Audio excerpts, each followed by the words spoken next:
अस्सलाम वालेकुम। हम कैम्ब्रिज IGCSE और ओ लेवल्स की इकनॉमिक्स की कंप्लीट वीडियो सीरीज़ के साथ आपके सामने हाज़िर हैं।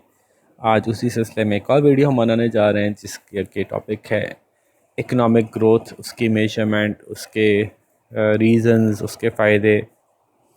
तो इकनॉमिक ग्रोथ का कुछ डिस्कशन हमने पहले भी डिस्कस किया था जब हम पॉलिसी की बात कर रहे थे। तो इकनॉमिक ग्रोथ को पहले तो हम बात करते हैं कि मेजर कैसे करेंगे। तो यहाँ से शुरू करते हैं।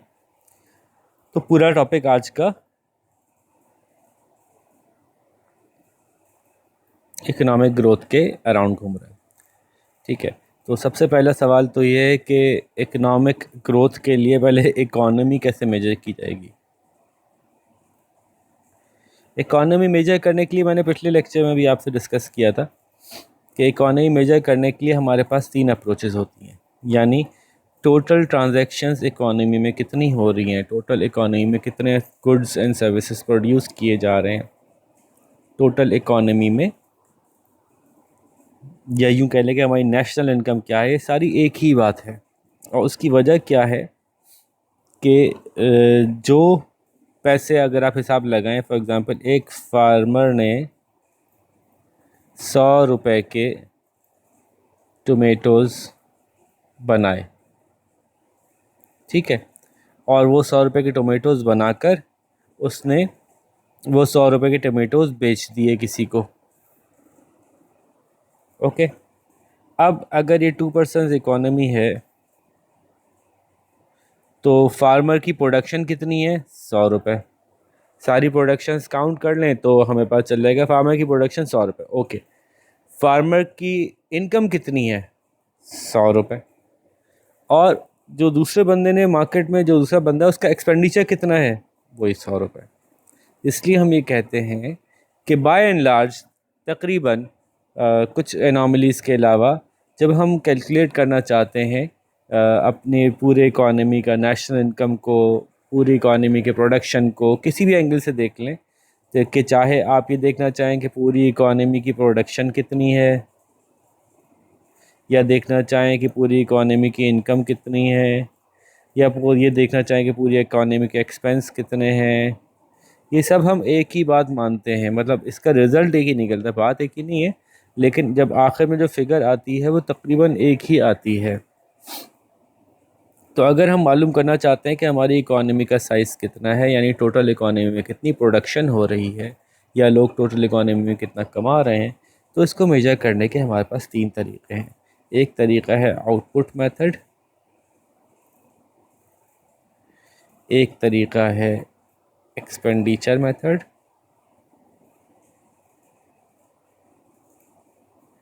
और एक तरीक़ा है इनकम मेथड।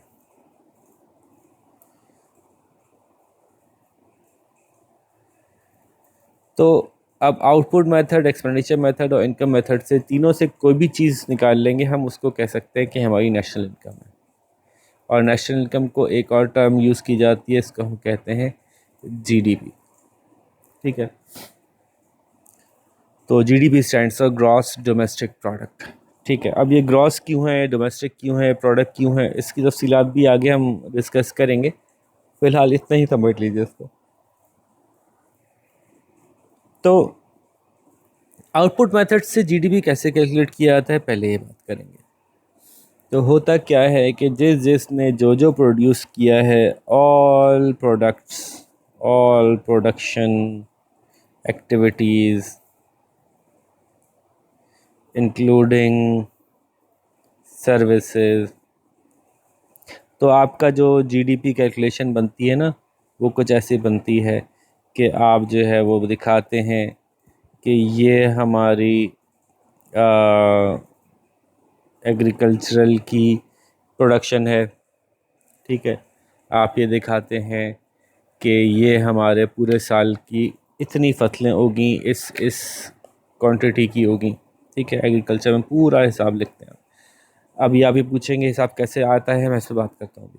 फिर अगले पेज पे आप करते हैं इंडस्ट्री की या मैन्युफैक्चरिंग की। मैन्युफैक्चरिंग का पूरा हिसाब लिखते हैं, स्टील मैन्युफैक्चरिंग, क्लॉथ मैन्युफैक्चरिंग, और जनाब डेनिम मैन्युफैक्चरिंग, जो भी कुछ मशीनरी, जो कुछ भी मैन्युफैक्चर किया आपने उसका हिसाब लिखते हैं कि इस साल हमारी कंपनी ने क्या क्या मैन्युफैक्चर किया। उसके बाद आप टर्शरी सेक्टर को लेते हैं। टर्शरी सेक्टर में कितनी ट्रेड हुई, कितने रिटेलर्स ने कमाया, कितना इसने कमाया, कितने बार्बर्स, कितने लॉयर्स, कितना ये, कितना वो, कितनी एयरलाइन। ठीक है, जो जो सर्विस प्रोवाइड कर रहे हैं उन सबका हिसाब लिखते हैं और इन सबको टोटल करते हैं, तो हम कहते हैं ये आउटपुट मेथड या प्रोडक्शन मेथड है जीडीपी कैलकुलेट करने का।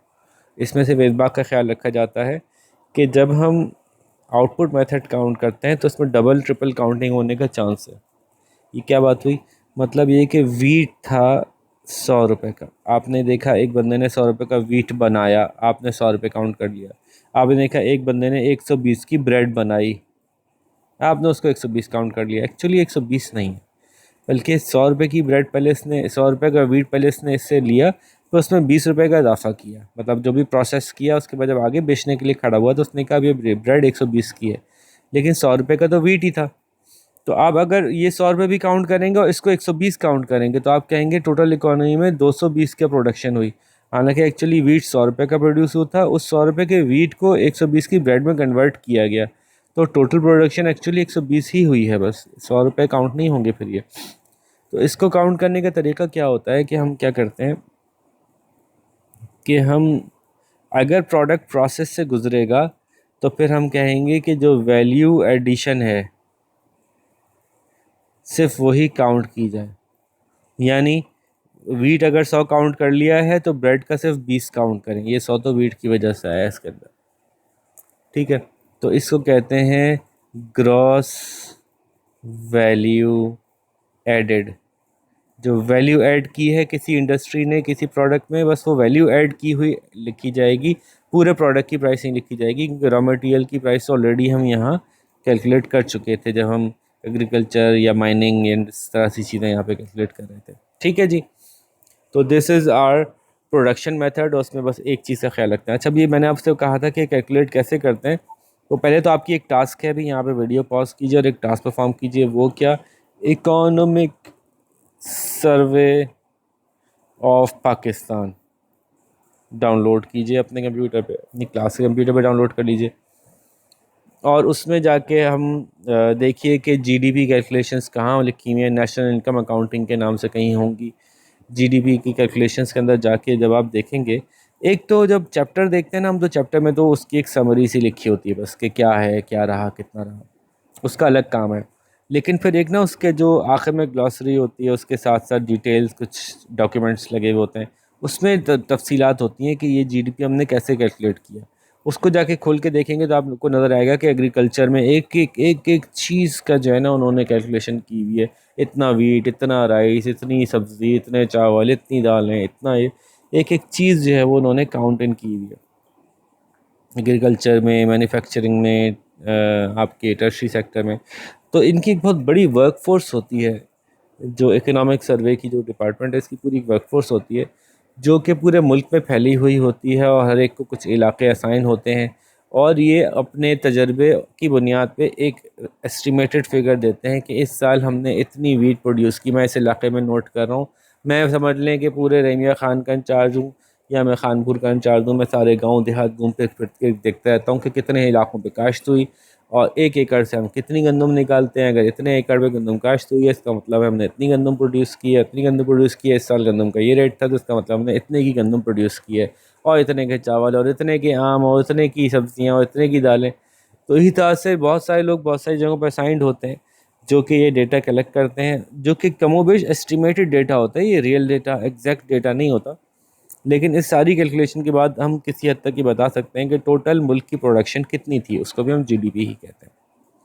तो आपका असाइनमेंट था, ये प्लीज़ कर दिए कीजिए और देखिए कि हमने ये प्रोडक्शन मेथड से किस तरह से जीडीपी निकाला, आउटपुट मेथड से। ठीक है, दूसरा मेथड जो है वो इनकम मेथड ले लेते हैं। इनकम मेथड में हम क्या करते हैं, तो हम सारी इनकम्स काउंट इन कर लेते हैं। अब इनकम का क्या मतलब होता है? इनकम का मतलब होता है सारी सैलरीज, सारे प्रॉफिट्स। असल में अगर आप याद करें तो हमारे फैक्टर्स ऑफ प्रोडक्शन जो थे ना, लैंड, लेबर, कैपिटल और एंटरप्रेन्योर, तो लैंड के अगेंस्ट सारे रेंट्स, लेबर के अगेंस्ट सारी सैलरीज वेजेस, कैपिटल के अगेंस्ट सारे प्रॉफिट्स, एंटरप्रेन्योर के अगेंस्ट सारे प्रॉफिट, कैपिटल के अगेंस्ट सारे इंटरेस्ट। ये जितनी भी इनकम्स हैं सोसाइटी में, जहाँ जहाँ भी इनकम कहीं किसी को हो रही है, उस इनकम का हिसाब लगाने की कोशिश करते हैं। इस मेथड में प्रॉब्लम हमारे यहाँ ये आता है कि हम लोग अपनी मुल्क में जनरली आदत है हमारी इनकम छुपाने की, तो बहुत सारे लोगों की इनकम पता ही नहीं चल पाती। इसलिए ये मेथड हमारे जैसे मुल्कों में, अंडर डेवलप्ड कंट्रीज़ में इतना सक्सेसफुल नहीं है। लोग इनकम छुपाने के रास्ते होते हैं उनके पास। वो ऐसे कि अगर मैंने कहा कि मुझे 100 रुपये कमाया, तो मेरा जिस बंदे ने मुझे 100 रुपये देने हैं मुझे बैंक में ही देगा, उसके अलावा उसके पास कोई ऑप्शन ही नहीं है। तो इस सूरत में मैं अपनी इनकम नहीं छुपा सकूंगा। लेकिन हमारी इकोनॉमी जो कि कैश बेस्ड इकोनॉमी है, तो एक बंदा दूसरे बंदे को कैश देता है और ये रिकॉर्ड में कहीं आती नहीं है बात, जब तक कि वो खुद से ये ना बता दे कि जी मुझे कैश मिला था। इसलिए बहुत सारे रेंट, बहुत सारी सैलरीज, बहुत सारे प्रॉफिट्स, बहुत सारे इंटरेस्ट जो हैं वो रिकॉर्ड में नहीं आ रहे होते। इसकी वजह से एक्यूरेटली हमारी इस रास्ते से इनकम के थ्रू नेशनल इनकम निकालना आसान नहीं है। अच्छा, जब हम ये कैलकुलेट कर रहे होते हैं तो उसके अंदर हम ट्रांसफ़र पेमेंट्स नहीं लेते, क्योंकि ट्रांसफ़र पेमेंट इनकम नहीं है। ट्रांसफ़र पेमेंट क्या है? ट्रांसफ़र पेमेंट वो अमाउंट्स हैं जो कि गवर्नमेंट जो है वो एक से लेकर दूसरे को देती है। यानी इस पे अमीर पे टैक्स लगाया और गरीब को ले जाके दे दिया, ठीक है। अमीर के डॉलर निकाले और ये डॉलर जो है वो गरीब को दे दिए। ये पैसे ट्रांसफ़र पेमेंट्स जो हैं ये इनकम के तौर पे नहीं काउंट इन होती, ठीक है। अच्छा, तीसरा तरीका ये जैसे, अच्छा ट्रांसफ़र पेमेंट होती कैसे है दोबारा, फिर हो सकता है कुछ बच्चे फंस गए हो यहाँ पे। तो भाई जैसे टैक्स लगाया हुकूमत ने अमीर के ऊपर ज़्यादा टैक्स लगा के, और फिर गरीबों को राशन सस्ता कर दिया, कोई सब्सिडी दे दी, कोई उन्होंने कार्ड इशू कर दिया कि हर महीने आपको 20,000 रुपये मिला करेंगे, होते हैं ना, बेनज़ीर इनकम सपोर्ट फंड दे दिया। तो ये ट्रांसफ़र पेमेंट्स कहलाती हैं। ट्रांसफ़र पेमेंट्स जो हैं वो एज एन इनकम काउंट नहीं होती हैं, बता रहा हूँ बस, ठीक है। फिर तीसरा तरीका जो हमारा है वो एक्सपेंडिचर मेथड है। एक्सपेंडिचर मेथड की का जो फार्मूला है वो सबसे मशहूर शक्ल है। जीडीपी का फार्मूला लिखते हैं तो GDP is equals to Y, Y is national income, Y is equals to C plus I plus G plus N X. ये सबसे मशहूर फार्मूला है, ज़बानी रटा होता है लोगों को जो इकोनॉमिक्स का कुछ पेपर दे रहे होते हैं। तो ये एक्सपेंडिचर मेथड का फार्मूला है एक्चुअली। तो इसका फार्मूला का मतलब ये हुआ कि सारी कंजम्पशंस, ये खर्चा है कंज्यूमर्स ने जो कंज्यूम किया। अच्छा, यहाँ जो इनकम की बात हो रही थी, सैलरी इनकम प्रॉफिट्स, ये से इन प्रॉफिट्स में कॉर्पोरेट प्रॉफिट्स भी शामिल हैं और इसमें इंडिविजुअल प्रॉफिट्स भी शामिल हैं। इंडिविजुअल जो बिजनेस पीपल हैं, ठीक है, सोल प्रोप्राइटर, पार्टनरशिप्स और पब्लिक लिमिटेड, प्राइवेट लिमिटेड, सबके प्रॉफिट्स, और गवर्नमेंट की कोई इंडस्ट्रीज़ हैं, गवर्नमेंट की कोई ऐसी सर्विसेज हैं, उसके प्रॉफिट सब इसमें शामिल होते हैं।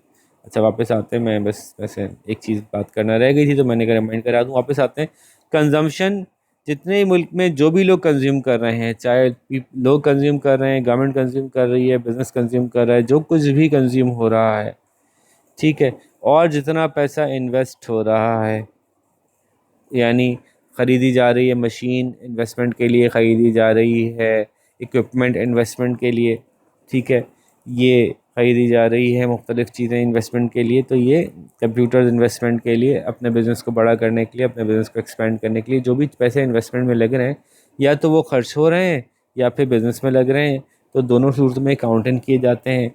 फिर गवर्नमेंट ने टोटल पूरे साल में कितना ख़र्चा किया, ये काउंटिंग किया जाता है।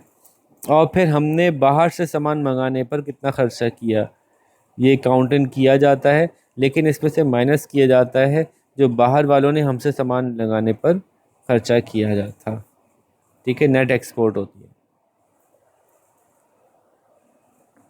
तो टोटली हमने सारे एक्सपेंडिचर्स भी काउंट कर लिए अगर, तो भी हम अपनी नेशनल इनकम मालूम कर सकते हैं।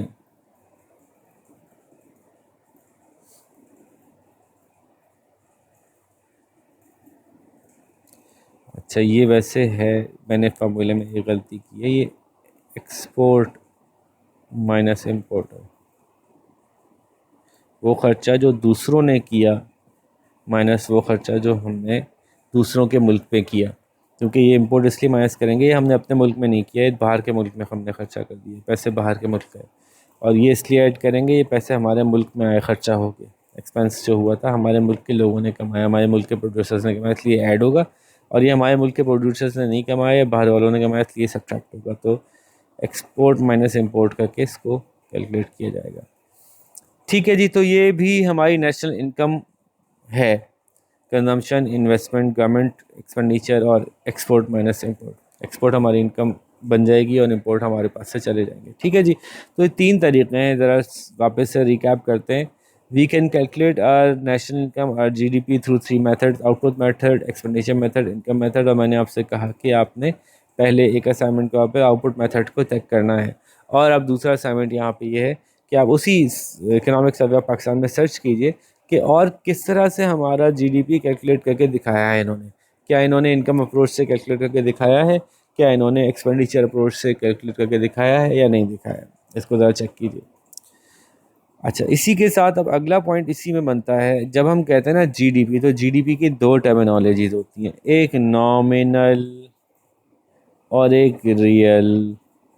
नॉमिनल का मतलब होता है आज जितने रुपए का जीडीपी है वो जीडीपी बता दिया जाए। फॉर एग्जांपल मैंने काउंट किया कि इस साल हमने कितने की गंदम बनाई, कितने की, तो हमने कहा जी मैंने 100 रुपए की गंदम बनाई, ये ईयर 1 है। 100 रुपए की गंदम बनाई, मैंने 100 रुपए के चावल बनाए, मैंने 100 रुपए का स्टील बनाया, मैंने 100 रुपए की सर्विसेज बेची। ठीक है, फॉर एग्जांपल टोटल 400 रुपए का मेरा जीडीपी आ गया। ईयर 2 में मैंने जब काउंट किया, मैंने देखा ओए होए 200 रुपए का वीट बेचा, 200 रुपए के राइस बनाए, 200 रुपए का स्टील बनाया, 200 रुपए की सर्विसेज बेची। वाह भाई वाह, मुल्क का तो जीडीपी 400 से 800 हो गया। ये तो 100% जंप हो गया एक साल में। लेकिन जब मैंने देखा कि वीट कितना बना था, लेट सपोज 1 बोरी बना था पहले साल में, और 1 बोरी चावल बने थे, और 1 टन स्टील बना था, और एक बंदे ने सर्विस प्रोवाइड की थी। इस साल भी वीट एक ही बना, 1 बोरी, एक बोरी चावल, 1 टन स्टील, एक ही बंदे ने सर्विस प्रोवाइड की। लेकिन लग रहा है कि जीडीपी हमारा बढ़ गया। क्यों? क्योंकि हम कह रहे हैं कि आज कितने का जीडीपी बना। एक्चुअली हुआ क्या कि ये बीच में एक फैक्टर हमने गौर नहीं किया कि ऐसा हो सकता है कि बना उतना ही हो लेकिन महंगाई हो गई हो, और उस महंगाई की वजह से आपको लग रहा हो ऐसा कि पहले से ज़्यादा प्रोडक्शन हो रही है, हालांकि प्रोडक्शन उतनी ही हो रही हो, ये पॉसिबल है। तो जब जीडीपी आज की करंट प्राइसेस के ऊपर मेजर किया जाएगा तो उसको कहेंगे नॉमिनल जीडीपी। और जब नॉमिनल जीडीपी में से इन्फ्लेशन का इफेक्ट माइनस कर दिया जाएगा तो बनेगा आपके पास रियल जीडीपी। ये क्या करता है, ये कोई एक प्राइस फैक्टर को फिक्स कर देता है कि प्राइस तो वही वाली लेनी है, और इस साल कितना सामान बना है उसको उस प्राइस से मल्टीप्लाई करके कंपेयर करेंगे, क्या इस साल पिछले साल से ज़्यादा सामान बना या नहीं बना। तो ये है रियल जीडीपी। और जो इंटरेस्टेड होते हैं लोग मालूम करने के लिए, जो डिसीजन मेकिंग में काम आता है, वो रियल जीडीपी ही आता है। रियल जीडीपी ही बताता है कि एक्चुअली पिछले साल 100 रुपए का जो हमने वीट बनाया था, इस साल 110 रुपए का वीट बनाया, मतलब वाकईतन वीट की क्वांटिटी प्रोडक्शन बढ़ी है। तभी पिछले साल की कीमत से ही कैलकुलेट किया तो पता चला 100 के बजाय इस दफ़ा 110 का बना। तो ये रियल जीडीपी है, ये वो होता है जिसमें से इन्फ्लेशन का इफेक्ट माइनस कर दिया जाता है, महंगाई का असर माइनस करके फिर निकाला जाता है। ठीक है, ये बात समझ में आती है। तो इंटरनेशनली हम जब भी कंपेयर करते हैं हम कोशिश करते हैं कि हम रियल जीडीपी या रियल टर्म्स में ही बात करें। अच्छा जी, जीडीपी का इस्तेमाल क्या है, यूजेस क्या होते हैं इस जीडीपी के अमाउंट्स मालूम होने के, और जीडीपी की ग्रोथ मालूम होने के क्या फ़ायदे होते हैं, क्या यूजेस होते हैं इसके। सबसे पहले तो जब मुझे पता है कि मेरी इकोनॉमी का साइज़ क्या है, एज ए गवर्नमेंट बहुत सारे फ़ायदे हैं ना, एज ए गवर्नमेंट मुझे बहुत मेरे यूज़फुल होगी इन्फॉर्मेशन। तो मैं प्लान कर सकता हूँ कि मेरी इकोनॉमी में कितने प्रोडक्शन हो रही है, मेरी इकोनॉमी में कितना रिसोर्सेज हैं और वो कितनी प्रोडक्शन कर रहे हैं। तो मैं प्लान कर सकता हूँ कि ये रिसोर्सेज जो प्रोडक्शन कर रहे हैं ये ठीक कर रहे हैं या इनको शिफ्ट होना चाहिए। तो नंबर 1 एक यूज़ ये है, गवर्नमेंट गेट्स टू नो, ठीक है, about all the resources and plan if a change in the production mix is needed. यानी क्या बात हुई, गवर्नमेंट ने देखा कि इस साल हमारे राइस बने जनाब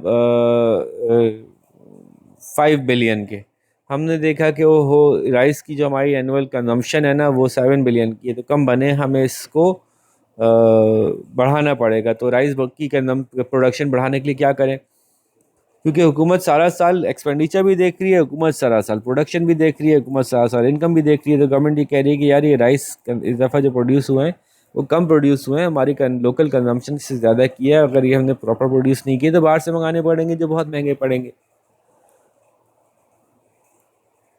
तो गवर्नमेंट क्या करती है कि गवर्नमेंट इंसेंटिवाइज करती है, फिर अगर राइस प्रोडक्शन कम हुई है, कम होती जा रही है आहिस्ता आहिस्ता, तो गवर्नमेंट क्या करेगी, राइस के बीज सस्ते कर देगी, राइस के प्रोड्यूसर्स को एक सपोर्ट प्राइस ऑफर कर देगी कि जी आप अगर राइस उगाएंगे तो कम से कम इतने के हम आपसे ख़रीद लेंगे। राइस लोगों से लेके स्टॉक कर लेगी, किसी ना किसी तरह से बाहर लोगों को ऐसा फ़ायदा देगी कि लोग राइस ज़्यादा प्रोड्यूस करने की कोशिश करें, तो खुद ब खुद ये एडजस्टमेंट होगी। तो government gets to know and then plan if there is a change in production mix is needed. तो पहले तो ये बात होती है, फिर कंपैरिजन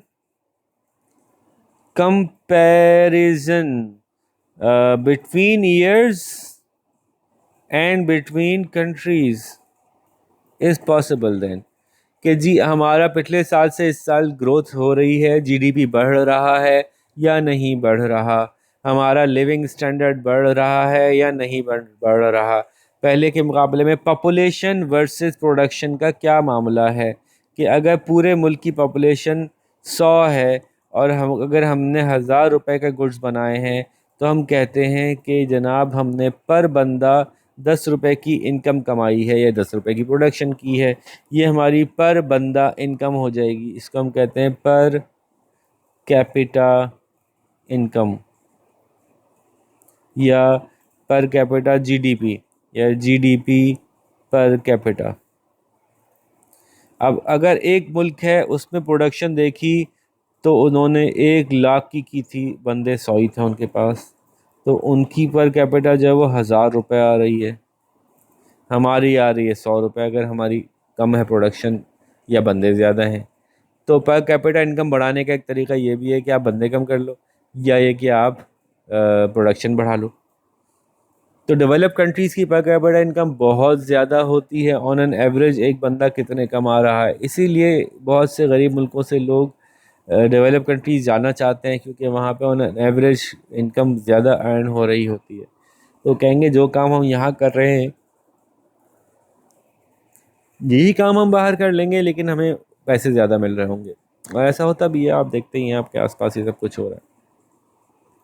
तो पर कैपिटा इनकम एक मुल्क की दूसरे मुल्क से कंपेयर होती है। असाइनमेंट नंबर 2, ज़रा निकालिए पाकिस्तान, यूएस, यूके और डेनमार्क और सऊदी अरेबिया, इनकी पर कैपिटा इनकम क्या है मालूम कीजिए, ताकि कि हम देख सकें कि एक इंडिविजुअल वहाँ पे ऑन ईयरली बेसिस कितने कमाता है। कमो बेश है ये, ज़ाहिर है इनमें से कोई बंदा ऊपर भी कमा रहा होगा, कोई बंदा नीचे भी कमा रहा होगा, एवरेज की बात हो रही है। अब तो आप समझते ही ना एवरेज का क्या मतलब है।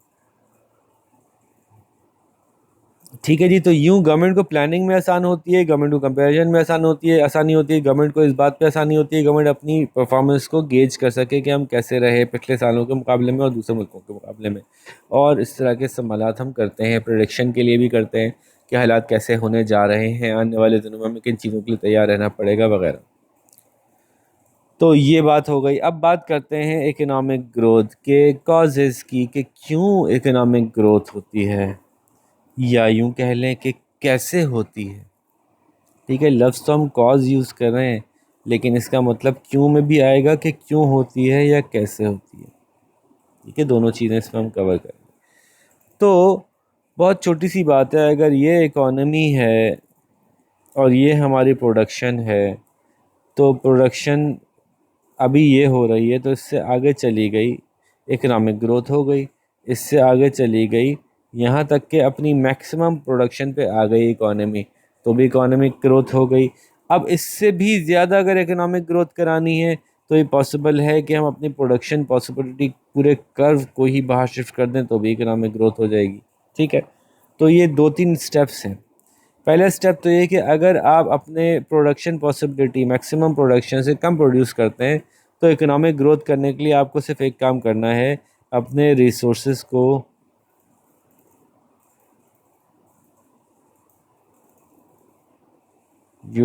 यूटिलाइजेशन इम्प्रूव करनी होगी आपको। क्या मतलब हुआ? मतलब अगर ज़मीन पड़ी है, बहुत ज़मीन है, काश्त नहीं कर रहे, काश्त करो भाई, वरना आप यहाँ कहीं खड़े होगे। पॉसिबिलिटी तो बहुत है लेकिन खड़े कहीं यहाँ होगे। तो इसको बाहर ले जाने के लिए आपके पास लेबर फोर्स बहुत है लेकिन वो काम नहीं कर रही, वो एजुकेटेड नहीं है। तो किसी भी हवाले से जो भी रिसोर्सेज आपके मुल्क में हैं, आपके पास मिनरल्स हैं, आप निकाल नहीं रहे, आपके पास पानी है, आप डैम नहीं बना रहे, आपके पास सूरज है, आप सोलर नहीं बना रहे, तो आपकी प्रोडक्शन पॉसिबिलिटी तो बहुत हाई है लेकिन आप उसको यूटिलाइज़ नहीं कर रहे, इसकी वजह से आप अंडर यूटिलाइज्ड पीपीसी की सूरत में है। तो आप यहाँ कहीं कहीं भी होंगे, और यहाँ से आगे जाने का पहला रास्ता तो ये है कि आपने यूटिलाइजेशन को, रिसोर्स यूटिलाइजेशन को इम्प्रूव करना है। ठीक है, पहला सबसे इम्पोर्टेंट काम अगर यही कर लेना है कोई, तो पहले तो बड़ी बात है भाई कि रिसोर्स यूटिलाइजेशन इसकी अच्छी होगी। और अगर किसी को कोई यहाँ तक भी पहुँच गया तो उससे भी आगे जा सकते हैं कि अपना प्रोडक्शन पॉसिबिलिटी कर भी बाहर चला गया, अब पहले से ज़्यादा प्रोड्यूस कर पा रहे हैं हम, तो उसकी क्या वजूहत हो सकती हैं? उसकी एक वजह हो सकती है कि हमने डिस्कवर किया, discovery of more natural resource. अब हमारे यहाँ नई गैस निकल आई, नई जगह से पेट्रोल निकल आया, नई जगह से कुछ हो गया, हमारी प्रोडक्शन पॉसिबिलिटीज़ पहले से बढ़ जाएंगी। ठीक है, हमने जो है वो ऐसा कर लिया कि नेचुरल रिसोर्स नया तो नहीं आया, मतलब डिस्कवर तो नहीं हुआ, लेकिन पहले से जो मौजूद था उस वो पहले अवेलेबल नहीं था। Making more available, making more resource available. अब ये भी एक बात है, मसलन हमारी कोई ज़मीन थी, वो किसी वजह से ख़राब पड़ी थी, हमने उसकी सेटिंग वेटिंग करके अवेलेबल कर दी। ये भी चूँकि वो ख़राब हो गई थी तो प्रोडक्शन पॉसिबिलिटी कर्व उसको काउंट कर ही नहीं रहा था, वो सही हो गई तो अब वो भी हमारे प्रोडक्टेबल प्रोड्यूसेबल रिसोर्स में शामिल हो गई, तो हमारा प्रोडक्शन पॉसिबिलिटी बाहर चले जाएगा।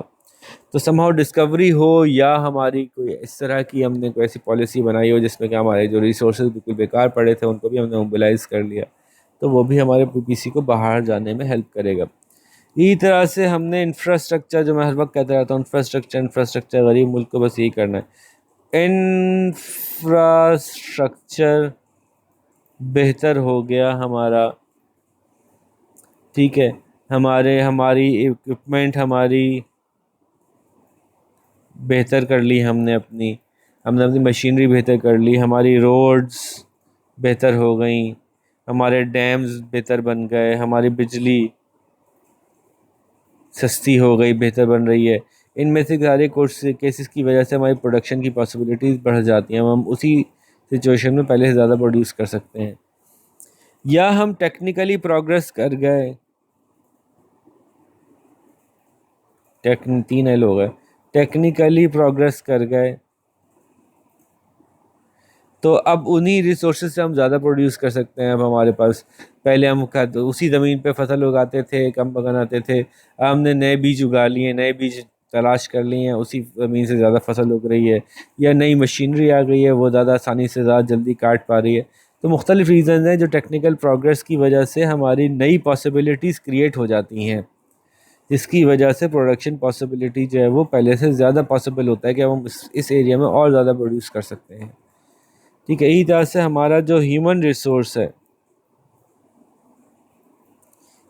रिसोर्स है उसके अंदर इम्प्रूवमेंट ले आए। जब मैंने बताया भी आपको कि उसको टीच करें, उसको ट्रेन करें, उसको एजुकेट करें, उसको स्किल दें, तो वो पहले हमारे हिसाब से जितना प्रोड्यूस कर सकता था, जब उससे ज़्यादा प्रोड्यूस करेगा, प्रोडक्शन पॉसिबिलिटी का बाहर जाएगा, इकोनॉमिक ग्रोथ के लॉन्ग टर्म चांसेस बढ़ जाएंगे। और कभी कभी ऐसा होता है कि आपका पूरा मुल्क मिल के ये बनाने की कोशिश कर रहा है, लेकिन एक्चुअली आपके मुल्क की जो इंडाउमेंट फैक्टर्स थे, जो स्पेशलाइजेशन थी, वो इन एरियाज़ में ज़्यादा थी। फॉर एग्जांपल, आप कैपिटल की कोशिश कर रहे थे, आप एग्रीकल्चर में ज़्यादा अच्छे थे, लेकिन आप उस पर ज़्यादा फोकस नहीं कर रहे थे। आपने अपने कुछ रिसोर्स यहाँ से निकाल के वापस इधर लगाया, आपने देखा बहुत ज़्यादा तेज़ी से हमारी ग्रोथ ग्रोथ बढ़ गई। तो इससे भी पता चला कि आपने जो फैक्टर्स ऑफ प्रोडक्शन की सेटअप किया हुआ था वो ठीक नहीं था। तो जब आप री एलोकेट करते हैं रिसोर्स को, तो भी आपकी पॉसिबिलिटी होती है री एलोकेशन की सूरत में कि आपका पीपीसी जो है वो बढ़ जाए, आपकी प्रोडक्शन पॉसिबिलिटीज़ बढ़ जाए। ठीक है, तो ये वजहें थी जिसकी वजह से कि हमारी जीडीपी की ग्रोथ हो सकती है। अब जहाँ ग्रोथ की बात होती है तो वहाँ ग्रोथ की उलट भी होती है। अगर मैं देखूँ कि ये टाइम है और यहाँ मैं जीडीपी मेंशन करूँ, तो हमारा जीडीपी पहले साल इतना होगा, दूसरे साल इतना होगा, तीसरे साल इतना होगा, चौथे साल इतना होगा, पाँचवें साल इतना होगा, छठे साल इतना होगा, सातवें साल इतना होगा, आठवें साल इतना होगा, नौवें साल इतना होगा, ऐसे चलेगा जीडीपी। ये जीडीपी की ग्रोथ रेट की बात कर रहा हूँ मैं, ग्रोथ। फॉर एग्जाम्पल, पहले साल 1% थी, दूसरे साल 2% हो गई, ग्रोथ भी बढ़ रही है। तीसरे साल 3% हो गई, चौथे साल 4% हो गई, फिर पाँचवें साल फिर 3% हो गई। अभी भी पॉजिटिव ग्रोथ है, लेकिन अब इस पॉजिटिव ग्रोथ की रफ्तार कम होना शुरू हो गई। पहले 4% तक से बढ़ रही थी, अब 3 से बढ़ रही है, फिर 2 से बढ़ रही है। ऐसा भी हो सकता है कि ग्रोथ की रफ्तार कम हो जाए, फिर बढ़ जाए, फिर कम हो जाए। साल के साल ये कम और बढ़ती रहती है, साल के साल कुछ सालों तक बढ़ती है, फिर कुछ सालों पर जाके कम होना शुरू हो जाती है। ये पैटर्न हमने पूरी दुनिया में कैपिटलिस्टिक सोसाइटीज़ में देखा। हम सब मिल जो इस वक्त ज़्यादातर मुल्क हैं दुनिया में, वो सब के सब कैपिटलिस्टिक ऑलमोस्ट हो चुके हैं। और कैपिटलिस्ट सोसाइटीज़ के अंदर हमने देखा कि खुद ब खुद ऐसा हो रहा है, हर मुल्क के साथ हो रहा है। जीडीपी बढ़ता है, जीडीपी की ग्रोथ बढ़ती है, जीडीपी की ग्रोथ कम होती है। ये बात ध्यान में रखिएगा कि अभी भी बढ़ रहा है, अभी भी बढ़ रहा है, 2% से बढ़ रहा है, अभी भी बढ़ रहा है, अभी बढ़ रहा है, अभी भी बढ़ रहा है। अब 3% से बढ़ रहा है, पहले से कम हो रहा है, लेकिन 3% से बढ़ रहा है।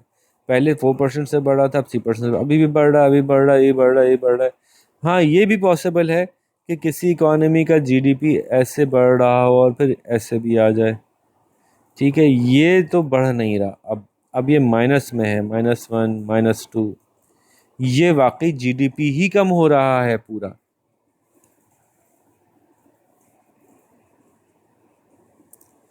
तो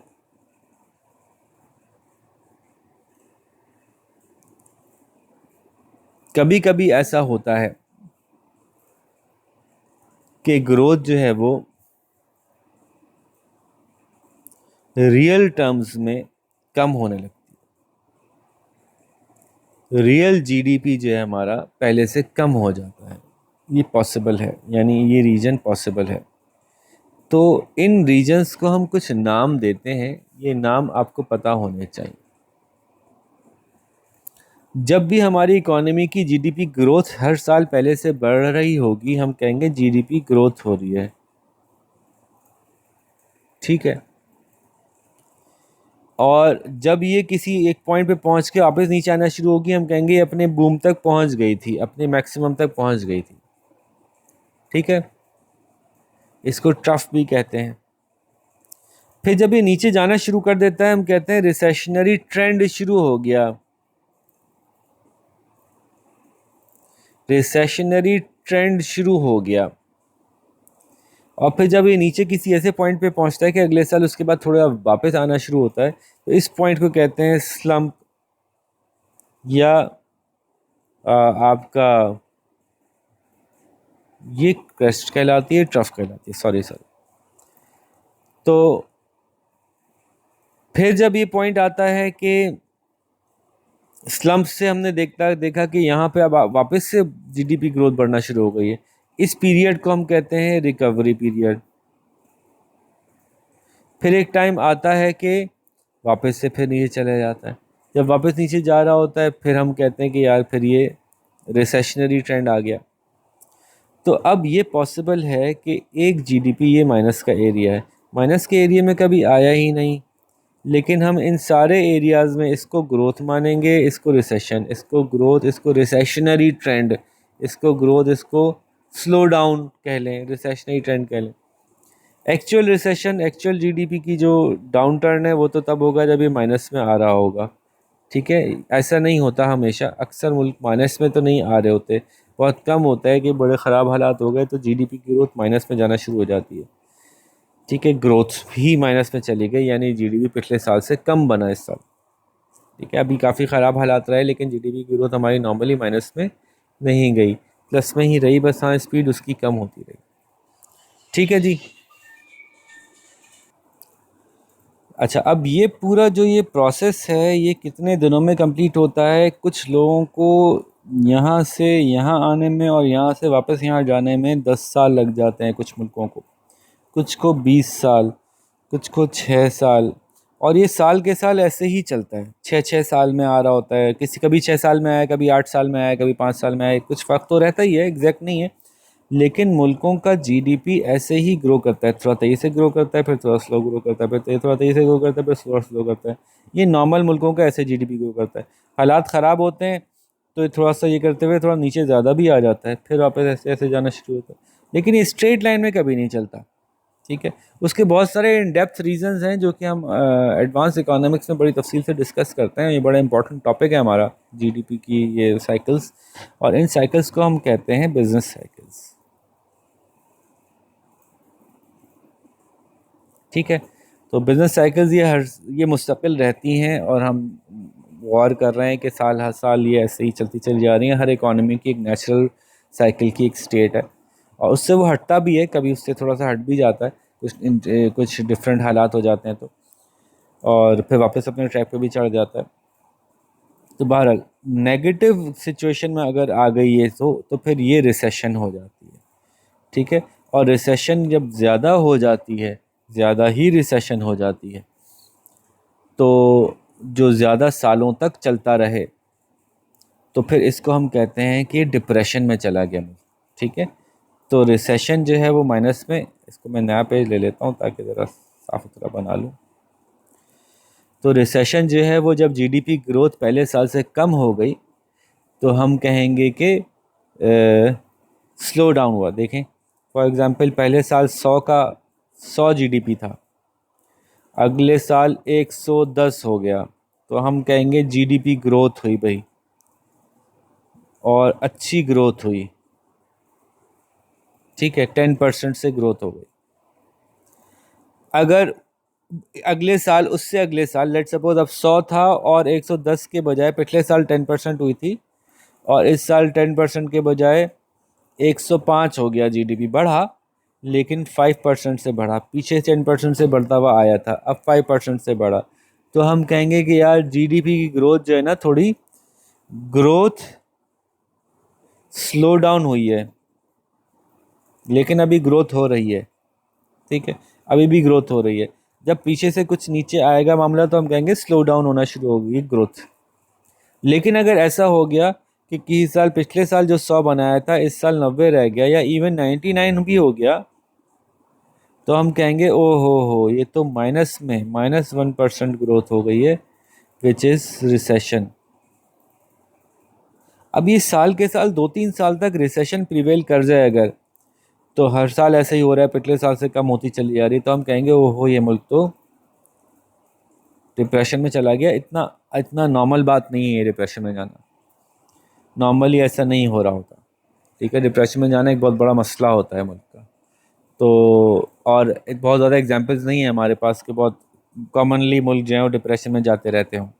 ठीक है जी, तो रिसेशनरी ट्रेंड भी आसान नहीं है, नॉर्मल नहीं है। स्लो डाउन बहुत कॉमन है, क्योंकि मैंने जैसे कहा कि बिजनेस साइकिल तो कॉमन ही है, तो स्लो डाउन तो होता रहेगा, लेकिन इकोनॉमी जाएगी ऊपर की तरफ।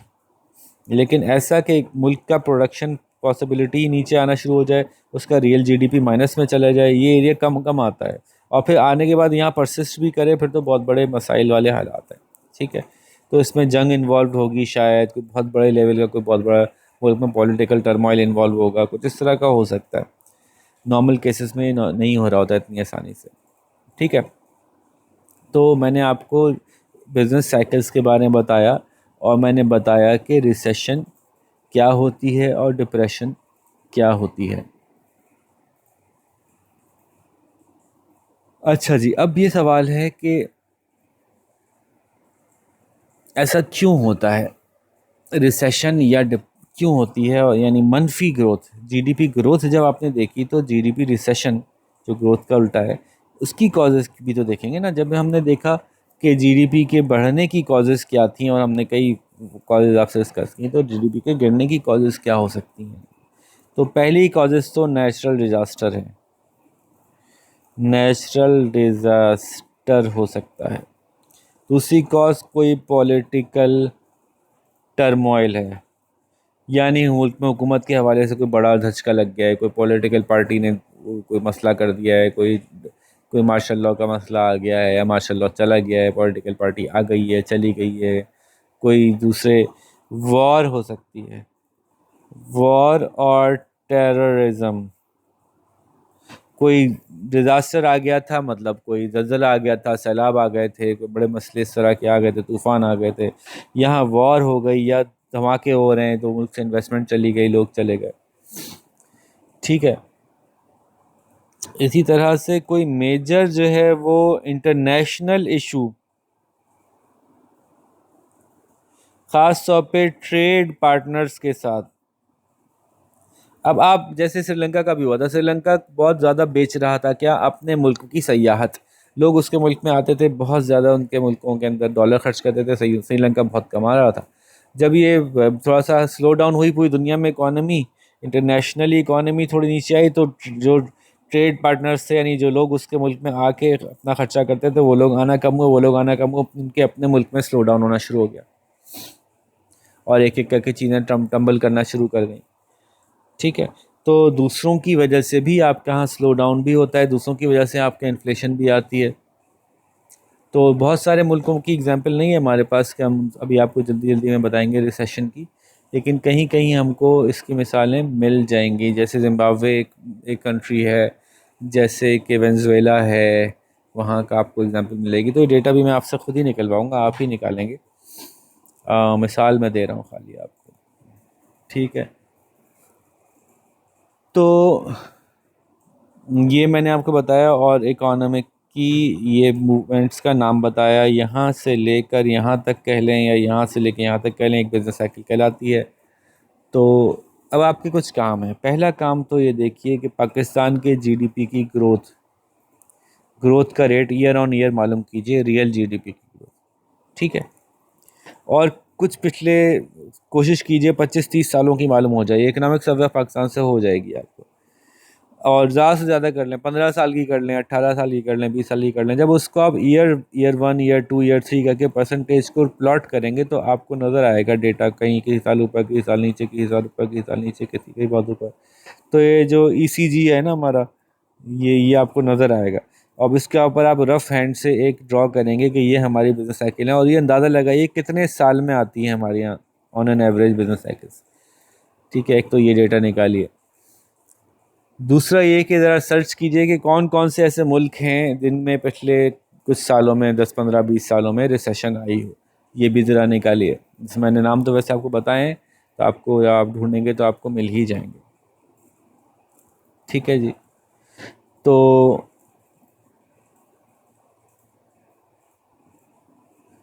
एक छोटा सा टॉपिक और है इंटरेस्टिंग सा, कि इकोनॉमिक रिसेशन के भी शेप्स होते हैं। ठीक है, यानी बाज़ औक़ात रिसेशन जो है वो ऐसी आती है, ये बूम आया, ये रिसेशन आई, ये रिसेशन रुक गई, डिप्रेशन बन गई, फिर वापस रिकवरी हुई। बाज़ औक़ात रिसेशन आई और फ़ौरन वापस आना शुरू हो गई। तो ये वी और यू दोनों तरह की पॉसिबिलिटीज़ हैं। अगर 2 से 3 मुसलसल महीने जो है वो जीडीपी की ग्रोथ नीचे आ रही हो, तो हम कहते हैं कि आहिस्ता आहिस्ता रिसेशन जो है वो डिप्रेशन में कन्वर्ट हो रही है। अगर सूरत हाल वी है, यानी नीचे आई थी लेकिन जल्दी ही वापस भी चली गई, तो हम कहते हैं कि ओके, ये शॉर्ट टर्म है, ये थोड़े दिनों के लिए आई है, ये ज़्यादा अरसे रुकेगी नहीं, ये चली जाएगी, ये चली गई है, हालात वापस बेहतर हो रहे हैं, ये डिप्रेशन में कन्वर्ट नहीं हो रही। लेकिन अगर मंथ ऑन मंथ हम देख रहे हैं ये नीचे के नीचे ही रह रही है, माइनस में ही चलता चले जा रहा है मामला, हम फिर ख़तरे की घंटी बजाते हैं कि डिप्रेशन की तरफ जा सकती है बात। डिप्रेशन से निकलना आसान नहीं है। बाकी बिजनेस साइकिल तो अपने आप को खुद ही बाहर निकालती है ना, स्पीड अप होती है, स्लो डाउन होती है, स्पीड अप होती है, स्लो डाउन होती है, स्पीड अप होती है। लेकिन अगर एक दफ़ा डिप्रेशन में चली जाती है तो यहाँ से निकलना आसान नहीं होता। ठीक है, तो ये बात मैंने आपसे की। अब सवाल है कि इकोनॉमिक ग्रोथ के फ़ायदे क्या हैं, इकोनॉमिक ग्रोथ क्यों होती है, मैंने ये तो बताई। इकोनॉमिक ग्रोथ के फ़ायदे क्या हैं ये मैं आपको बताता हूँ, या इकोनॉमिक ग्रोथ के नताइज क्या हैं यूँ कह लें। ठीक है, तो the benefits of economic growth, number 1, more goods and services. ये तो बहुत बेसिक सी बात है ना, इकोनॉमी ग्रो कर रही है, मोर गुड्स, तभी तो जीडी इनकम बढ़ रहा है, यानी जीडीपी बढ़ रहा है, जीडीपी बढ़ रहा है मतलब प्रोडक्शन बढ़ रही है, मोर गुड्स एंड सर्विसेज बन रहे हैं, तो फिर ओवरऑल क्या हो रहा है, सप्लाई बढ़ रही है, सप्लाई बढ़ रही है तो जीडीपी तो बढ़ ही रहा है, ओवरऑल प्राइस लेवल में भी बेहतर इम्पैक्ट आ रहा है, प्राइसेस कम हो रही हैं, कंज्यूमर्स को ज़्यादा चीज़ें अवेलेबल हो रही हैं। नंबर 2, अगर जीडीपी बढ़ रहा है इसका मतलब है मोर एम्प्लॉयमेंट, मोर इनकम। ठीक है, जीडीपी ग्रोथ हो रही है इसका मतलब है मोर प्रॉफिट्स और लो लो इन्फ्लेशन। क्योंकि अगर सिर्फ डिमांड बढ़ जाती और प्रोडक्शन नहीं बढ़ी होती, अगर डिमांड बढ़ जाती और प्रोडक्शन नहीं बढ़ी होती, प्रोडक्शन नहीं बढ़ी, तो जीडीपी की ग्रोथ नॉमिनल होती और हमारी प्राइस लेवल बढ़ गई होती। लेकिन अगर प्रोडक्शन बढ़ी है, जीडीपी रियल टर्म्स में बढ़ा है, तो ओवरऑल प्राइस लेवल भी नीचे आएंगे, इन्फ्लेशन कम होगी। ठीक है, गवर्नमेंट को टैक्स रेवेन्यू ज़्यादा मिलेगा, जब ज़्यादा प्रोडक्शन हो रही है तो टैक्स भी ज़्यादा मिलेगा। अगर ज़्यादा प्रोडक्शन हुई है तो लोगों की वेलफेयर ज़्यादा होगी, क्योंकि ये अभी सब कुछ ही बेहतर हो गया, तो गवर्नमेंट के पास ही पैसा ज़्यादा आ गया, तो ज़्यादा हॉस्पिटल बनेंगे, ज़्यादा बेड्स अवेलेबल होंगे, ज़्यादा सड़कें बनेंगी, ज़्यादा बिजली बनेंगी, ज़्यादा स्कूल बनेंगे, सारे काम अब गवर्नमेंट भी ज़्यादा कर सकती है, लोग भी ज़्यादा अफोर्ड कर सकते हैं हर एतबार से। अच्छा, ग्रोथ के जो हैं कुछ नेगेटिव इम्पैक्ट्स भी हैं। अब आप कहें हैं ग्रोथ के भी नेगेटिव इम्पैक्ट्स होते हैं। फॉर एग्ज़ाम्पल, जब ग्रोथ होती है, इकोनॉमी में ग्रोथ हो रही है, तो जो इनकम्स की ग्रोथ है, वो इनकम्स की ग्रोथ मुख्तलिफ़ लोगों की मुख्तलिफ़ स्पीड से हो रही है, और इन सबको ऐड अप करके हम कह रहे हैं कि इकोनॉमी ग्रो कर रही है। ठीक है, और कुछ की तो ऐसे भी जा रही है, इन सबको ऐड करके इकोनॉमी ग्रो कर रही है। क्या मतलब हुआ, जो ज़्यादा अमीर, ज़्यादा पावरफुल, ज़्यादा बड़ी बड़ी इंडस्ट्रीज़, ज़्यादा बड़े बड़े बैंक्स, ज़्यादा बड़े बड़े इदारे हैं, वो निस्बतन ज़्यादा चंक ले जाते हैं इकोनॉमिक ग्रोथ का, और उनकी वजह से जब वो बहुत ग्रो कर रहे होते हैं तो छोटे छोटे बिजनेसेस को ग्रो करने का मौका नहीं मिल रहा होता, बाज़ औक़ात बाज़ तो आउट ऑफ बिजनेस हो जाते हैं। फॉर एग्जांपल, इम्तियाज़ बड़े से बड़ा होता चले जाए, छोटे रिटेलर तो बाहर हो जाएंगे। अब नेशनल आउटपुट देखेंगे तो नेशनल आउटपुट इम्तियाज़ की वजह से ऊपर जाएगा, लेकिन ये तो दिखा ही नहीं कि छोटे छोटे कितने ही बेचारे बाहर हो गए। ठीक है, मैं इम्तियाज़ की बुराई नहीं कर रहा हूँ, सिर्फ एक एग्जाम्पल दे रहा हूँ। तो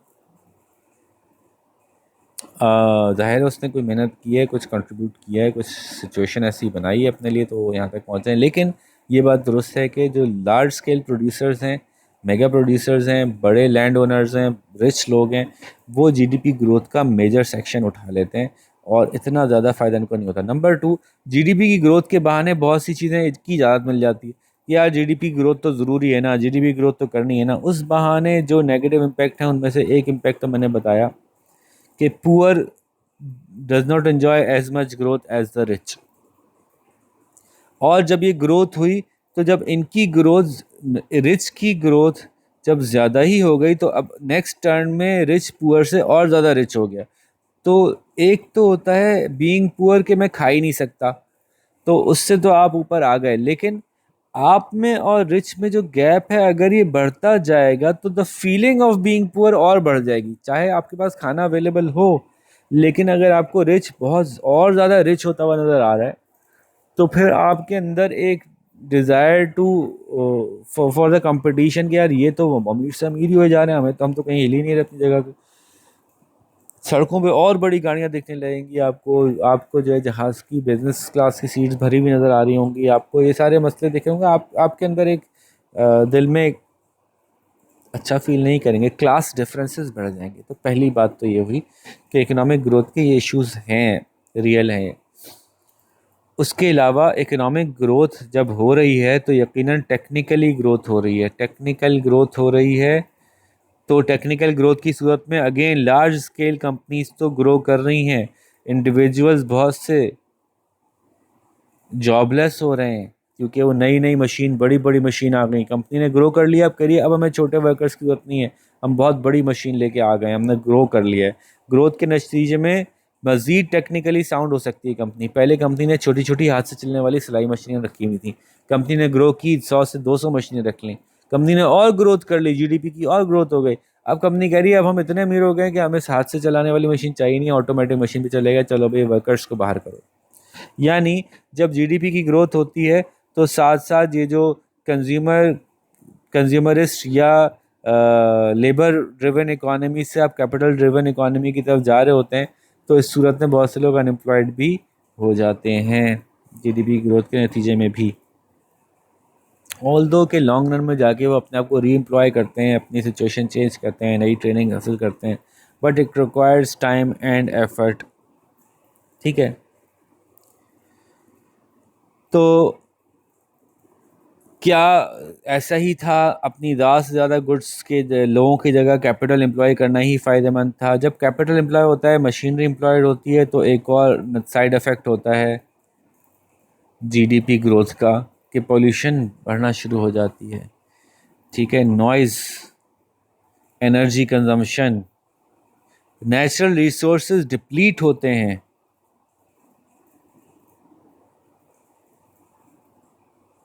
आपने कहा और लोहा चाहिए, और लोहा चाहिए, और खुदाई करो, और वो चाहिए, सरिया चाहिए, और खुदाई करो, और सीमेंट बनानी है, और खुदाई करो। आपके नेचुरल रिसोर्सेज डिप्लीट होना शुरू हो जाते हैं। तो इसका मतलब क्या हुआ कि इकोनॉमिक ग्रोथ अगर बहुत ज़्यादा तेज़ी से बढ़ाने की कोशिश करेंगे, इतनी तेज़ी से बढ़ाने की कोशिश करेंगे कि जितनी जितनी चीज़ें आपके मुल्क में हैं वो अब पहले से उनके मसाइल शुरू हो जाएंगे, जैसे कि लेबर अनएम्प्लॉय होना शुरू हो जाएगा बहुत ज़्यादा तेज़ी से कि आप ट्रेन करने का वक्त ही नहीं मिल रहा आपको। रिसोर्सेज जो आपके कंज्यूम हो रहे हैं वो इतनी तेज़ी से डिप्लीट हो रहे हैं कि वापस नहीं आ पा रहे। पानी आप खूब दबा के इस्तेमाल कर रहे हैं और इतनी बारिश नहीं हो रही, जो बारिश के निस्बतन ज़्यादा पानी इस्तेमाल किए चले जा रहे हैं किसी प्रोडक्शन प्रोसेस के अंदर, रिप्लेनिश नहीं हो रही चीज़ें, तो फिर आपकी ये ग्रोथ ज़्यादा अरसा नहीं चलेगी, कुछ अरसे में फिर आप बैठेंगे। इसलिए ग्रोथ कौन सी अच्छी है? ग्रोथ वो अच्छी है, ये लफ्ज़ याद कर लीजिए, ये एग्ज़ाम में ज़रूर लिखना होता है। ग्रोथ वो अच्छी होती है जो सस्टेनेबल हो, यानी जो साल ब साल ज़्यादा अरसे तक कंटिन्यू रख सकें। हम ये तो नहीं कह रहे कि बिजनेस साइकिल कभी नहीं आएगी, लेकिन हर कुछ अरसे में ग्रोथ होती रहे थोड़ी थोड़ी। ऐसी ग्रोथ से ज़्यादा ऐसी अच्छी है जिसमें के मैग्नीट्यूड ऑफ ट्रफ और क्रेस्ट का कम हो। ठीक है, बूम और स्लम्प जो है उसका डिस्टेंस कम हो, तो ऐसी ग्रोथ ज़्यादा अच्छी है, इसमें फ्लक्चुएशंस कम हो। इसको हम कहते हैं सस्टेनेबल ग्रोथ। जितने आपके रिसोर्सेज इजाज़त दे रहे हैं उसके हिसाब से आहिस्ता आहिस्ता करके बढ़ें, लॉन्ग टर्म में बड़े ही रहेंगे। ठीक है जी, तो ये हमने ग्रोथ के हवाले से कुछ बातें की कि उसके कुछ साइड इफ़ेक्ट्स भी हैं, फ़ायदे भी हैं, कुछ नुकसान भी हैं।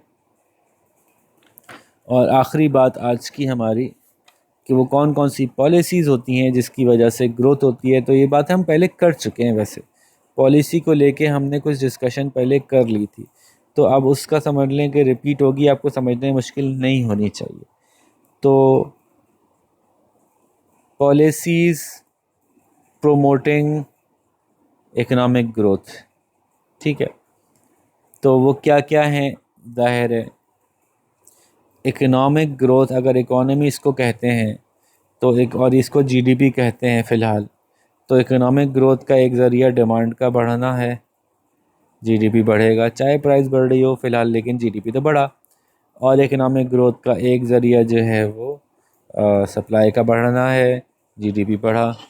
ठीक है जी, तो इसका मतलब है कि वो तमाम पॉलिसी जो डिमांड बढ़ाती हैं उनको हम डिमांड साइड पॉलिसीज़ कहेंगे, और जो सब पॉलिसी सप्लाई बढ़ाती हैं उनको सप्लाई साइड पॉलिसीज़ कहेंगे। और डिमांड बढ़ाने के लिए गवर्नमेंट के पास जो तरीका है उसमें क्या है, गवर्नमेंट अपने एक्सपेंडिचर्स बढ़ा सकती है और गवर्नमेंट अपने टैक्सेस कम कर सकती है डिमांड बढ़ाने के लिए, और डिमांड कम करने के लिए गवर्नमेंट अपने एक्सपेंडिचर्स कम कर सकती है और टैक्स बढ़ा सकती है। तो ये डिमांड साइड पॉलिसीज़ हैं जिससे जीडीपी ग्रोथ के साथ प्ले अराउंड कर सकती है गवर्नमेंट। अब इनकम टैक्स गवर्नमेंट कम कर दे, डिमांड बढ़ जाएगी, जीडीपी ग्रोथ ज़्यादा हो जाएगी। गवर्नमेंट अपना खर्चा यूँ बढ़ा ले कि गवर्नमेंट डैम बनाना शुरू कर दे, सड़कें बनाना शुरू कर दे, हॉस्पिटल बनाना शुरू कर दे, जीडीपी ग्रोथ बढ़ जाएगी, क्योंकि ओवरऑल प्रोडक्शन बढ़ गई ना, एक्सपेंडिचर बढ़ गया, लोगों की जॉब्स बढ़ गई, तो ओवरऑल जीडीपी ग्रोथ बढ़ेगी। ठीक है, तो गवर्नमेंट अपने टैक्सेस कम करके और अपने एक्सपेंडिचर बढ़ा के भी कर सकती है। गवर्नमेंट अपने ऐसा भी कर सकती है कि अब टैक्सेस कम किए हैं तो खर्चा कैसे बढ़ाएगी, तो वो बोरोइंग कर सकती है। बोरोइंग करने से भी जीडीपी ग्रोथ इस साल तो बढ़ेगी, अब अगले साल क्या होगा वो अगले साल देखा जाएगा। ठीक है, मॉनेटरी पॉलिसी के थ्रू भी डिमांड और सब डिमांड भी बढ़ाई जा सकती है और सप्लाई बढ़ाई जा सकती है। पहले हम सप्लाई साइड पॉलिसीज़ देख लें कि गवर्नमेंट की सप्लाई साइड पॉलिसीज़ क्या हैं। यानी सप्लाई साइड पॉलिसीज़ आमतौर पे हम लॉन्ग रन पॉलिसीज़ को ही कह रहे होते हैं ना। तो गवर्नमेंट ट्रेनिंग करे लोगों की, गवर्नमेंट जो है वो एजुकेशन पे काम करे, हमारे प्रोडक्शन पॉसिबिलिटी का भी बाहर की तरफ शिफ्ट करवा देना की तरह से। गवर्नमेंट जो है वो रिसर्च एंड डेवलपमेंट करे, नए नए बीज निकाले, नए तरह की मशीनें ईजाद करवाए, नए तरह के जहाज़ बनवाए। ठीक है, टेक्नोलॉजिकली एडवांस हो जाए, खुद हो जाए, बाहर से इंपोर्ट कर दे, टेक्नोलॉजी को बाहर से इंपोर्ट कर ले, टेक्नोलॉजी के हवाले से बेहतर हो जाए, एफिशिएंट हो जाए। ठीक है, गवर्नमेंट जो है वो लॉन्ग रन में ऐसी चीज़ों को सब्सिडाइज करे जिससे कि ये सारी चीज़ें हासिल हों। सोलर पैनल्स को सब्सिडाइज कर दे, रिसर्च वालों को जो है वो एक्स्ट्रा सब्सिडी दे कि लो भाई आप रिसर्च करो, आप ये एक्स्ट्रा हमसे पैसे पकड़ के रखो। ठीक है, गवर्नमेंट जो है वो ऐसी प्रोडक्शंस को इम्प्रूव करवाने की कोशिश करे जो कि नेचुरली हमसे अलाइंड हैं, नेचुरल अलाइंड प्रोडक्शंस। ये क्या बात हुई? फॉर एग्ज़ाम्पल जिन चीज़ों में हमारी आबो हवा ज़्यादा हमें सपोर्ट करती है, फॉर एग्ज़ाम्पल हमारे पास बहुत अच्छी कॉटन है, तो फिर कॉटन अच्छी है तो फिर कॉटन इंडस्ट्री के ऊपर फोकस कर लो, क्योंकि जब जो चीज़ अच्छी नहीं है उस पर फोकस करोगे उसमें आगे बढ़ने में बहुत टाइम लगेगा। आपके पास एलुमिनियम अच्छा निकलता है, एलुमिनियम इंडस्ट्री फोकस कर लो, आपके पास कॉपर निकल रहा है, आपको तो अपनी नेचुरली अलाइंड चीज़ों को ज़्यादा प्रमोट करो, ज़्यादा उस पर फोकस करो, ज़्यादा उसमें टाइम लगाओ, तो उससे भी आप आगे निकलते हो। ठीक है, और इसी तरह से गवर्नमेंट जो है वो अपने मुख्तलिफ इस तरह के प्लान्स बना ले, जैसे कि 10 साल का प्लान है, 15 साल का प्लान है, तो stability they they government, stability of policy, तो उससे भी जो है ना वो नेचुरली इकनॉमिक ग्रोथ पहले से बेहतर हो जाती है। और भी रीजंस हो सकते हैं, और भी तरीके हो सकते हैं जिससे कि किसी तरह से रिसोर्स एफिशिएंसी बेहतर हो जाए, डीरेगुलराइजेशन हो जाए। ठीक है, डीरेगुलेशंस हो जाए, सॉरी, और मार्केट रिफॉर्म्स हो जाए, मार्केट एफिशिएंसी हो जाए, इंफ्रास्ट्रक्चर बेहतर हो जाए। मैं हमेशा कहता हूँ इंफ्रास्ट्रक्चर नहीं लिखा मैंने, वाह, इंफ्रास्ट्रक्चर बेहतर हो जाए, सप्लाई साइड पॉलिसी है। ठीक है, उसके अलावा मॉनेटरी पॉलिसी क्या है कि गवर्नमेंट अगर मनी सप्लाई को रिलीज़ करेगी, मार्केट में पैसा छोड़ेगी, तो नॉमिनल जीडीपी तो बढ़ने के चांस हैं, लेकिन उससे कुछ ना कुछ रियल जीडीपी बढ़ता है, लोगों को ज़्यादा पैसा अवेलेबल होता है तो लोग उसके रन में प्रोडक्शन बढ़ाते हैं। ठीक है, इसी तरह से इंटरेस्ट रेट कम होगा अगर, तो बोरोइंग सस्ती पड़ेगी। जब बोरो करना सस्ता होगा तो डिमांड भी बढ़ेगी, और बोरो करना सस्ता होगा तो प्रोड्यूसर अपनी इन्वेस्टमेंट भी बढ़ा सकते हैं उधार लेकर। तो दोनों सूरतों में जीडीपी ग्रोथ बढ़ेगी इंटरेस्ट रेट कम होने से। तो यूं जीडीपी को ग्रो करने के मैंने आपको बहुत सारे तरीके बताए, डिमांड साइड भी, सप्लाई साइड भी, और मॉनेटरी पॉलिसी के हवाले से भी, फिस्कल पॉलिसी भी और मॉनेटरी पॉलिसी भी, दोनों चीज़ें डिस्कस की। तो होपफुली मैंने काफ़ी हद तक कवर कर लिया है आप लोगों का। और एक आखिरी असाइनमेंट आपका ये है कि अब आप सब लोग एक प्रपोज़ल बनाइए कि पहले तो ये बताइए कि हमारे मुल्क का जीडीपी ग्रोथ पहले के मुकाबले में क्या चल रही है, पिछले 6 साल से क्या चल रहा है। और इस जीडीपी की ग्रोथ को इम्प्रूव करने के लिए कुछ सजेशंस दीजिए। और उन सजेशंस को आप थोड़ा सा जानते हुए दीजिए, ज़रा रिसर्च कीजिए कि क्या चीज़ें हैं जो होंगी तो हमारे मुल्क में बेहतरी आ सकती है। और तीनों चीज़ों को टच अपॉन कीजिएगा। फिस्कल पॉलिसी में क्या हो, गवर्नमेंट किस तरह की एक्सपेंडिचर बढ़ाए, टैक्स के साथ क्या करे, और गवर्नमेंट जो है मॉनेटरी पॉलिसी के साथ क्या करे, अभी क्या कर रही है और फिर उसको क्या करना चाहिए, और सप्लाई साइड पॉलिसी में गवर्नमेंट को क्या करना चाहिए। थोड़ी सी सजेशन के हिसाब से एक छोटी सी प्रेजेंटेशन बनाइए 10 मिनट की, इसमें आप ये बात बताएं हमें। ठीक है, तो इसके साथ ही हम लेसन एंड करते हैं। अपना बहुत सारा ख्याल रखिएगा। अल्लाह हाफ़िज़।